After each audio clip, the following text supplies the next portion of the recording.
What's up, everybody? This is James Bell of the Boxing Source, and I wanted to talk to you about our YouTube channel. You know, we have a lot of content on our YouTube channel that you can check out with interviews, analysis about various topics in the sport of boxing and more. And you could hit that like button for this particular video and also the subscribe button, as we would really appreciate if you subscribe to the Boxing Source YouTube channel, as we have more content that keeps coming in here for the sport of boxing. So be sure to follow the Boxing Source right here on YouTube, and you can hit that subscribe button. We really appreciate it. All right, thanks. All right, everybody, what's going on? It's the Boxing Source here, and we have our special guest here checking in from Toledo, Ohio, with a record of 19 wins and 0 losses. That's right, he is unbeaten, and he is the Prince Albert Bell. What's going on, Albert? Thanks, man. I'm all right. Thanks for having me on, man. I appreciate it. Oh, no question, no question. I think that you're having, or you're working on something here where you have like a bout coming up here real soon. Yeah, next Saturday, I have a fight coming up in Atlanta, Georgia. So yeah, I'm just in the middle of training camp. Just left the gym. Now just finished up 12 rounds of sparring and hopped on with you. Yeah, no doubt, no doubt. That should be scheduled there for February 26th over in Atlanta through Pulse Boxing there, and that is supposed to be in the super featherweight division, correct? Correct, 100%. Yeah, and I know that you've been campaigning there in the super featherweight division. You're, ranked in a couple of sanctioning bodies there at super featherweight. But like I said, you're there undefeated, 19-0, and you're trying to get up there to try to contend against those world champions that are out there right now. How is that, going as far as like getting yourself in position to face one of those world champions? It's a lot of politics and ducking and dodging, but I'm just sticking to the course. And one win at a time. They won't be able to deny me for long, but hopefully, this next bout moves me up a little closer so I could get in the title eliminator at least. Then go for what I've been trying to accomplish my whole career, and that's becoming the world champion. So just a little further to go, but I'm just trusting the process. Yeah, I feel you. Now, I know that you had like a few key bouts there, around that, 130-pound division. A few years ago, you faced at the time, an undefeated fighter in Andy Vences, and Correct. You were able to score a unanimous decision win over him at the MGM Grand Garden Arena. And, that, should have put you in, real position there to contend for one of those titles, because Right. it was, for, what is the Continental America's super featherweight title. So, that could have put you in position there in the WBC rankings. But, it's like, man, like you said, politics, man, Right. politics, and you had like a few other bouts after that. You scored like a couple of shutout decision victories. There was like a 10-round bout against Mark Bernaldez, where it was like, 10-0. Yeah. It was like, scoring that whole shutout, man. But yeah, I don't really lose too many rounds, So but yeah, man, I definitely should have been in contention, but it's it's hit or miss. The bout that we wanted with the Jamil Heron fight, right after that bout of the fight that you mentioned with Andy Vences, it didn't happen. So it's water under the bridge. It's a new champion now in the division. It's like they're about to unify, so Colbert and Gutierrez are supposed to fight the 26th for the WBA, but that didn't happen to COVID. So it's some things shaping up in the super featherweight division, so I just got to keep doing what I'm doing. I'll get my call when it's my time. Everybody got their own season, so I'm just staying focused and staying determined and getting ready for mine. Yeah, you were talking about the thing there with Shakur Stevenson being the newly crowned WBO champion there, 130 pounds. You were there in attendance in Atlanta. That was like the last time I saw you. When that particular fight, that was like, about I think over a month before your last fight that you had against Julio Cortez there. And, like you said, you were kind of, dealing with the whole thing with the politics and stuff like that, because you're there unbeaten. You were scoring, like I said, shutout victories as far as like, decisions and things like that, but you couldn't, necessarily secure a bout against Jamel Herring at the time. And then, after that, there's still, other fighters out there. There was, Oscar Valdez, and before him, Miguel Burcho, because, when I mentioned that fight, it was in 2019, that, should have, put you in position to at least get a shot at someone like a Miguel Burcho. But yeah, it didn't necessarily happen. Right. That's boxing though, so. Yeah, man. Business of boxing, sometimes it kind of gets, gets real crazy out there. You know what I'm saying? Sure, for sure. But wanted to talk about you as far as like your background. Like I said, you're coming from Toledo, Ohio. There's a very, very rich history in the sport of boxing in Toledo. One friend that, I talk with often talks about, the history as far as like boxing and also wrestling there in Toledo. But how did you kind of like get in the boxing game? My father is my coach. He is a boxer himself, coming out of the 70s program that we had. That's when it was a big fight town back then as well, So my father, I just basically just came to the gym with my father as a kid. He was training my older brothers and my uncle. So basically I was just getting babysitted at the gym and just started training myself and just never looked back with it. I feel you. All right. It's kind of a family thing. Yeah. Like you said, your father there, your uncle, you have like brothers, cousins, all in the boxing game. Right. You know what I mean? And then, also, as far as like, the current generation, you got you out there, you got, of course, Jared Anderson out there, and you got Bunny that's out there, among many others. They're fighting out of Toledo. So, like, how is it to have, guys like that, pretty much be around your, age group or whatever it is, doing their thing in the boxing game? Yeah, them all my brothers. Like I said, we all been boxing as kids. So growing up together, just same thing now, pushing each other to do better, motivating us, and when your friend groups, y'all all doing the same thing, it kind of make it easier to do, as far as you going into the gym and you just by yourself, but you got energy of other former world champions, world title contenders, prospects, standouts, so everybody feed off each other energy and push each other to do better. And then like those small, so we all support each other. So that's, it's a beautiful thing when it comes to that, especially having those guys with me or we going to each other fights and traveling. So it's like a whole team thing, even though it's not a team sport, but we put the team in it. Yeah, no doubt. I know that it kind of like comes from, in the past, being there in the amateurs and having those competitions in the amateurs and going into the pros, like, maybe you have those things where you could have state competitions where you could have a group from Toledo going up against a group from Cincinnati or a group from, Columbus or something like that. That's exactly how I went, That's exactly how I went. Like we all raised each other. I'm sorry, I got a call. But yeah, we all raised each other, fighting fighters from since like it was so hard to make it out of state of Ohio. So you had to be a dog. Like, so you have a great crop of fighters from Cincinnati trained under multiple Olympic coach and world champion trainer Michael Stafford. Then you have all the boxing knowledge from Cleveland, like with Noah Safo and the Godfather and all those guys. So then you got Columbus as well. Then right above us, you have the whole Crunk team of Emmanuel Stewart, because Detroit closer to us than anything. So just in the whole Midwest is just a boxing thing, and just to be able to get out of states and regionals, you as a bad boys. But yeah, like I said, we was fighting as kids. You was fighting against world class brains every weekend.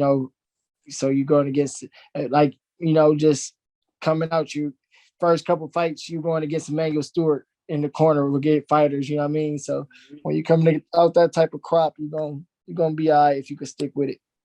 Yeah, exactly. The boxing in the Midwest is very, very, very competitive. And like you said, you got, like you said, up to Detroit, Cleveland, Cincinnati, Toledo. It could be Dayton. It could be, Right. anywhere around that area that you got to, stay on your toes. Going into, being there in Toledo, like you said, you're training under your father. You also talked about the different fighters there in Toledo, like, Jared Anderson, among others. You also have the trainer there, like Darrie Riley, that coaches out at PAL there over in Toledo. The PAL been closed for some years now. They closed our PAL down probably about 5-6 years ago. So Darrie is also my coach. That's like my uncle. Him and my dad, they grew up together, boxing, whatever. So that's my second. So my dad's my head coach and Darrie's my second. So they all train at the same gym at Central City. So he trains Jared as well. So we all train together.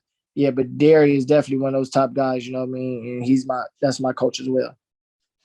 Yeah, I mean, like he did, kind of like have Jared there, since he was a little kid. But, like you said, he had a, relationship with your father. So he's kind of known you as you've been coming up during the sport as well. So, that's very good.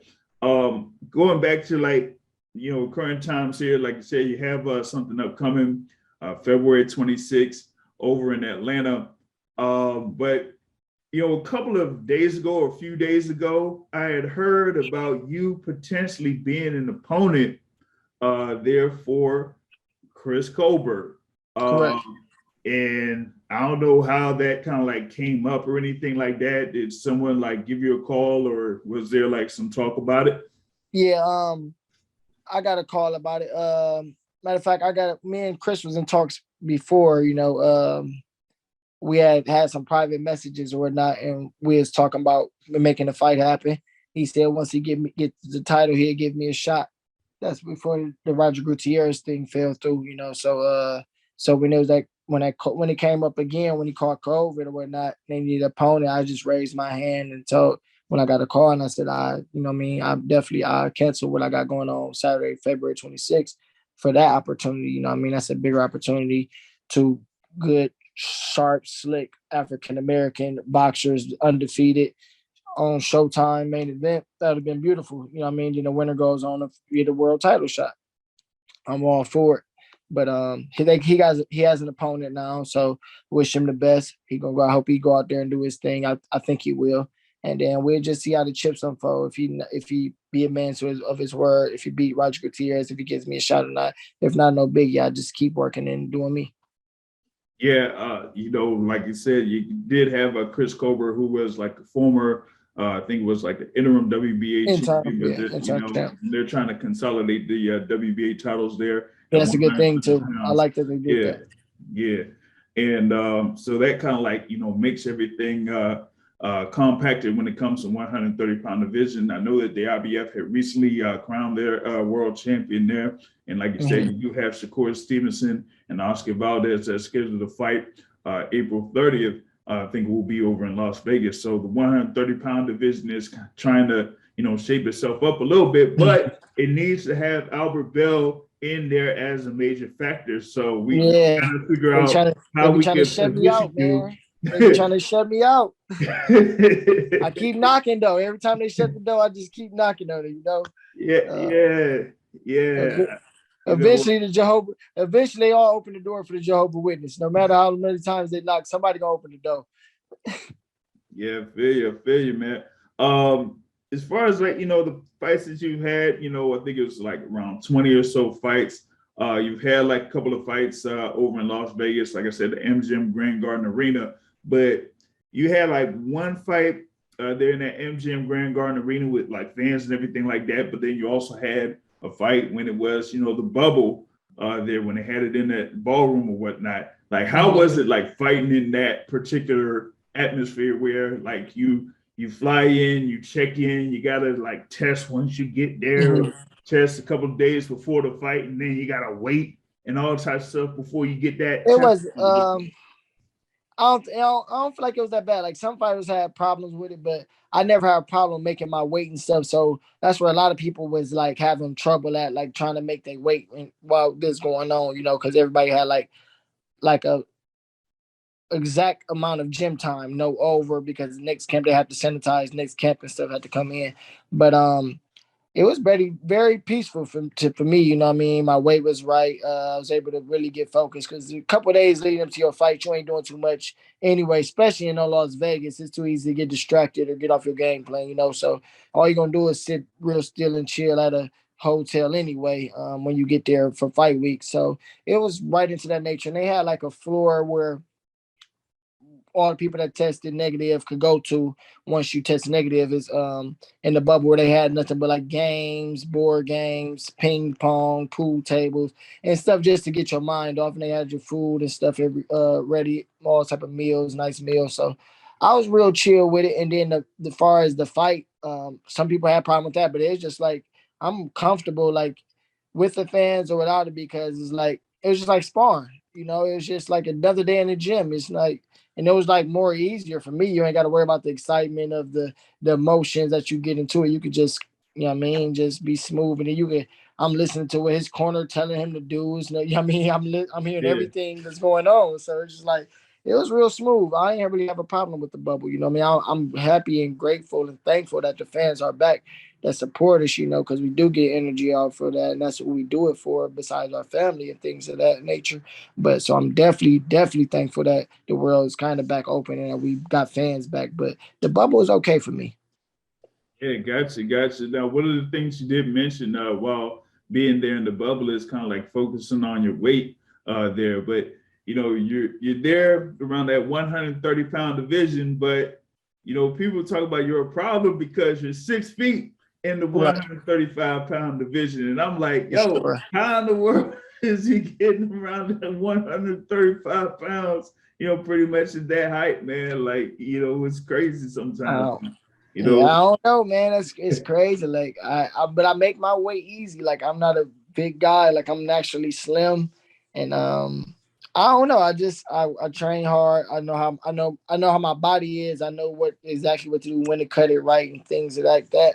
So it's really no problem for me to make 130. I've been boxing at 130 since I turned pro, and like it's that's I feel comfortable there. I don't feel weak or nothing like that. So it ain't, what I mean? Like, it's a gift, but it's a gift and a curse at this time, at this point. I'm gifted in the ring with it, but it's a curse because it intimidates a lot of fighters off me because they see that I'm that tall and I actually know how to use it, my height, my reach, and my movements and things of that. So it's a lot of people don't want to deal with that. yeah, that's a definite problem. And like we were saying there at 130 pounds, being at 6 feet, that Right. poses a lot of problems. The average height for that weight class was like 5'6", 5'7", Yeah, yeah, yeah. Now you have this bout that's coming up scheduled for February 26th over in Atlanta. You go in there, you handle business, you get through that. Being that it's kind of like early in 2022, I know that you mentioned the whole thing with Chris Colbert and whatnot, as far as like that could have been a potential fight, but it also could be a potential fight later on down the line. Mhm. How do you see yourself going as far as like the rest of 2022, as far as like seeing, okay, this could be the direction I take in order to fight for a world title? Um, take God willing, take care of business next Saturday. Then I'll be looking to be right back in, you know, May or something like that. Hopefully, I'll get it. Just get me in a position where I could be for a title eliminator or at least fight somebody. Then that makes it a title eliminator. But I want to fight at least probably 2 more times this year, 2 to 3 more times this year. But whatever the road takes, I'm up for it. Whoever that got a got a good ranking or is undefeated or a former world champion or world champion. I'm raising my hand to fight. I'm not ducking no work. If it's beneficial, it's gotta make sense. I'm not saying because it's undefeated. That's like I'm about to be 20-0 going backwards to fight somebody 12-0. It don't make no sense. But if you're like around the numbers that's needed to make it happen, I'm willing to make it happen. But I'm independent right now. I'm a free agent, so I can fight on any cards on any platform. So it's easy to do business with me right now. So I'm here for it, and I'm coming for it all. So I'm just hopefully it makes it happen. Yeah, I mean, you got your positions there as far as like the rank is in the 130-pound division, so you can face anybody that's like right there around your range or higher as far as like setting up something for like a title eliminator or anything like that. Correct, Or like correct. you said, it could be potentially a defense. You could get in as a defense for one of those world titles. You know what I mean? So For that would sure. be something big for you right there. Now, I know that we talked about a lot of the fighting history in Toledo and things like that. You talk about your family, huge background in boxing with your family.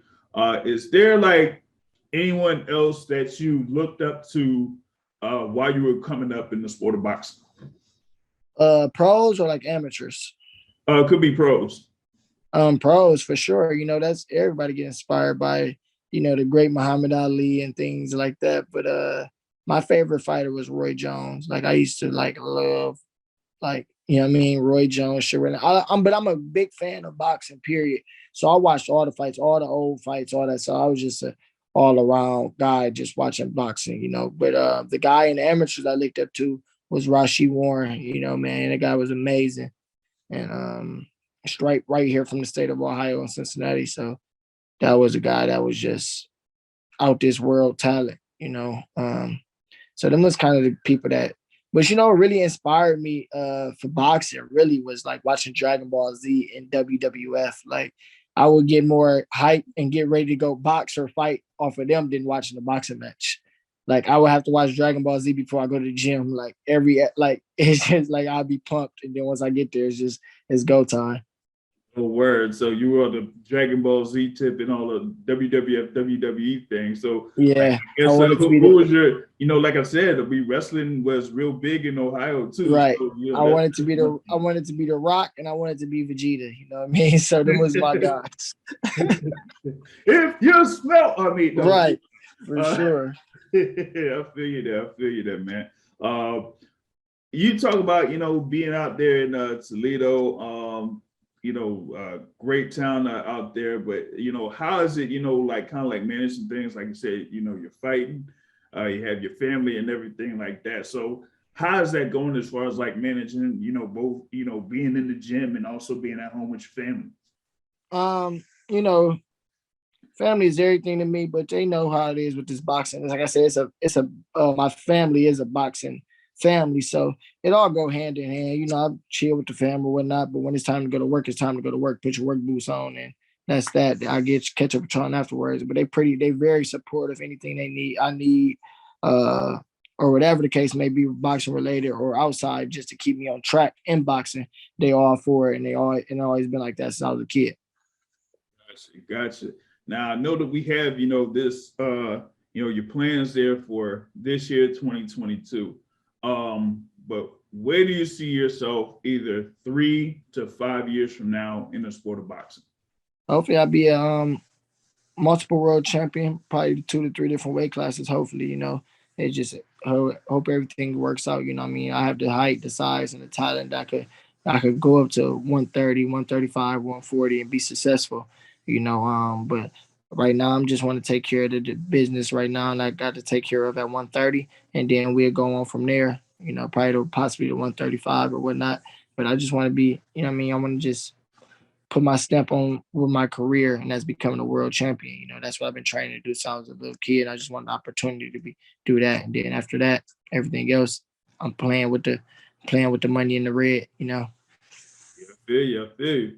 Now, kind of like ask this question to a lot of my guests. You know, uh, what is it about Albert Bell that you would like people to know that they might not already know? They don't know. Probably. Um, I'm very chill, laid back, goofy guy. Love kicking with my friends. We like love dancing, singing, rapping, whatever. Like I'm just like enjoying my life, man. That's all it's really about. Like I said, but I still like watching anime and I don't know. I'm just real chill, laid back. I still watch cartoons and just I'm very easygoing, man. I'm real chill, funny little guy. Gotcha, gotcha. Now, you could see if you could drop as far as like where people could follow you, whether it's Facebook, Instagram, Twitter, so that people will know more about Prince Albert Bell. All right, got you. It's your boy Albert back at again with another cool YouTube video for my YouTube channel. No, but you can follow me on Instagram at Albert Prince Bell. You can follow me on Twitter at Albert Bell 419, and I'm on Facebook at Albert Prince Bell as well. So those are my platforms that I got. Gotcha. Well, I thank you so much for taking the time to be with the Boxing Source, James Bell. So we're definitely looking forward to you in action on February 26th in Atlanta, and of course, definitely more there in the super featherweight division. So, like I said, I thank you very much for taking the time to join us, and we're definitely going to have more with you here very soon, man. Thanks a lot. Yes, most definitely, y'all. Appreciate y'all for having me. And to all the fans out there, make sure you like, comment, and subscribe for more cool videos from the Boxing Source of James Bell. Yeah, thanks for all of that. Thanks for all of that right there, man. Thank you. All right, take care. And we'll sign out. Most definitely.